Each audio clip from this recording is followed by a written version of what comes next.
कोई किसी से यूं नहीं बन जाता। वैसे जिंदगी में कोई यूं नहीं आ जाता है और इस सात अब की दुनिया में कोई किसी से यूं नहीं बन जाता है। भैया मिलता है वही, और तभी जब वो हमें मिलाता है। और सर लगभग 40 सालों से जन सेवा में जुड़े हुए हैं और पूरे 8 से हैं। आज की तारीख में भी सर के लिए तालियां तो बजती रहनी चाहिए। Thank you. उनके लिए हम क्या टिप देंगे, वो तो हमें सिखा सकते हैं बहुत सारी चीज़, बस थोड़ा सा मॉडिफिकेशन कुछ चीज़ों में मैंने सीखा है, अपनाया है और उसके अच्छे रिजल्ट्स लोगों में के लिए मैं एक चीज़ ऐड करना चाहूँगी जो कि योगा प्रोटोकॉल में या फिर वैसे व्यायाम में वो नहीं है शामिल हमारे टेक्स्ट बुक में, लेकिन आइसोमेट्रिक एक होती है क्योंकि सभी को गर्दन में बहुत ही जल्दी समस्या आने लगती है 40s के बाद, जिसमें हम इस प्रकार से करते हैं। अपोजिट डायरेक्शन में हमें फोर्स लगाना होता है, गर्दन को इस तरफ हमें प्रेशर देना है और हाथ से हमें अपनी गर्दन को रोकना है। इसको कम से कम 5 सेकंड के लिए हमें होल्ड करना है, जो कि नेक की जो मसल्स है उन्हें स्ट्रॉन्ग करता है। इस प्रकार से करेंगे और ये हम 5 रिपीटेशन दोनों तरफ से कर सकते हैं। सेम अपोजिट फोर्स हम लगाएंगे पीछे से भी। दिवस पूरे विश्व में मनाने की तैयारी है। उस क्रम में आज के AGMU में ओल्ड इज गोल्ड इस अवधारणा को सामने रखते हुए बुजुर्गों के स्वास्थ्य के संदर्भ में चर्चा की गई, उनके जीवन शैली के बारे में चर्चा की गई। चूँकि बुजुर्ग हमारे परिवार की महत्वपूर्ण कड़ी होते हैं, उनके पास ज्ञान का अनुभव होता है, जीवन जीने का उनके पास सलीका होता है और इस सब घटनाओं के साथ साथ, इन सब विशेषताओं के साथ साथ समाज के, परिवार के, बुजुर्गों के स्वास्थ्य का संरक्षण होना अत्यंत आवश्यक होता है।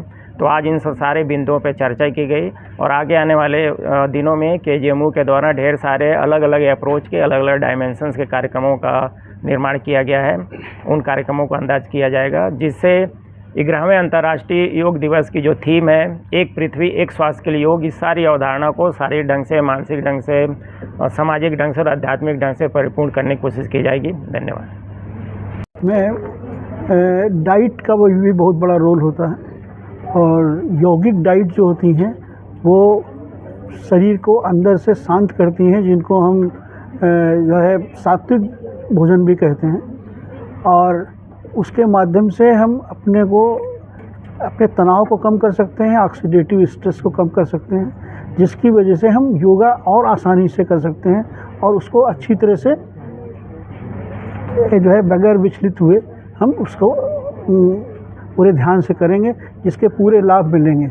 और जो कुशवाहा जी ने ये प्रोग्राम करवाया है यहाँ पर, और जो है ये अब मतलब हमारे यहाँ पॉनियर सिस्टम है, पहली बार किसी मेडिकल कॉलेज में इस तरह की चीज़ों को कोई सोच आए कि हमारे यंग जनरेशन सीखें योग को और उसकी बात जाने, और जिसके माध्यम से बुज़ुर्ग लोगों को भी काफ़ी जो है फ़ायदा मिले। यूनिवर्सिटी को धन्यवाद देना चाहता हूँ कि विद्यालय में जहाँ ज्ञान बढ़ता है वहाँ पर ये लोग इस प्रकार का बहुत आवश्यक कार्य जो समाज के लिए कर रहे हैं, उसके लिए इनको बधाई है। और मैं चाहता हूँ इस प्रकार के कार्यक्रम आगे भी होते रहे ताकि समाज का कल्याण रहता रहे, बच्चों के अलावा समाज को भी कुछ ज्ञान मिलता रहे, ये मेरी इच्छा है। पहले मैं अपने बारे में बता दूं, मैं डॉक्टर R.A.S. कुशवाहा, मैं प्रोफेसर रेस्पिरेटरी मेडिसिन और डीन स्टूडेंट वेलफेयर KGMU में हूँ इस पद पे अभी वर्तमान में कार्यरत। तो जैसा कि आपको पता है कि 11वां अंतर्राष्ट्रीय योगा दिवस 21 मई को मनाया जाएगा, पूरे विश्व भर में मनाया जाएगा।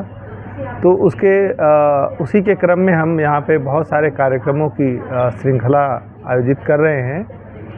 और सुबह जैसे प्लावनी प्राणायाम का कार्यक्रम था KGMU में, और आज शाम को ये ग्रेसफुल एजिंग, एक जो हमारा जो एल्डरली पॉपुलेशन है जो उनके लिए ये आयोजित किया गया, और ये बहुत ही आवश्यक है। ये कार्यक्रम केवल बुज़ुर्गों के लिए नहीं था, मेरी तरफ से तो सारे स्टूडेंट और पूरे हमारे विश्वविद्यालय के सभी लोगों के लिए इनविटेशन गया था।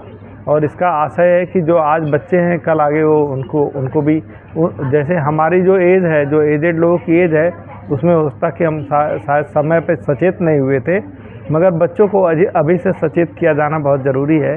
तो ये प्रोग्राम सभी के लिए था, खासकर बच्चों के लिए भी था और बुज़ुर्गों के लिए तो ये डेडिकेटेड है ही है। लेकिन उन तक ये संदेश सभी बच्चे तक भी जाना चाहिए कि उनको अपने जीवन शैली में क्या स्वस्थ बदलाव करना चाहिए। जैसे हमारे जो लीड स्पीकर हैं श्री निर्मल कुमार जी, उन्होंने बताया कि ये देखा गया है कि बच्चों की नींद पूरी नहीं हो रही है, किसी की भी नींद पूरी नहीं हो रही है। तो खान पान में आप देखेंगे व्यापक स्तर पे बच्चों में तो बहुत ज़्यादा बदलाव हो गया है और जीवन शैली तनावग्रस्त हो गई है। और कभी भी जैसे आप गौर करेंगे कि आजकल बच्चे कभी भी खाते हैं, कुछ भी खाते हैं, 2 बजे रात को भी कुछ भी मोबाइल से मंगा के खाते हैं। तो ये मैं समझता हूँ कि हमारी जो आगामी पीढ़ी, जो अगली पीढ़ी आने वाली बच्चे जो आगे के ज़िंदगी में जब बढ़ेंगे तो उनमें बीमारियों का एक बहुत बड़ा एक समस्या आने वाला है। एक समझ लिए उस नज़रिए से देखा जाए तो हमारा समाज एक ज्वालामुखी पे बैठा हुआ है, जो ख़ास तौर से चिल्ड्रन पॉपुलेशन है। क्योंकि उनमें आप देखिए एक तो डिजिटल क्रांति हो गई, इसका दुष्प्रभाव होना है।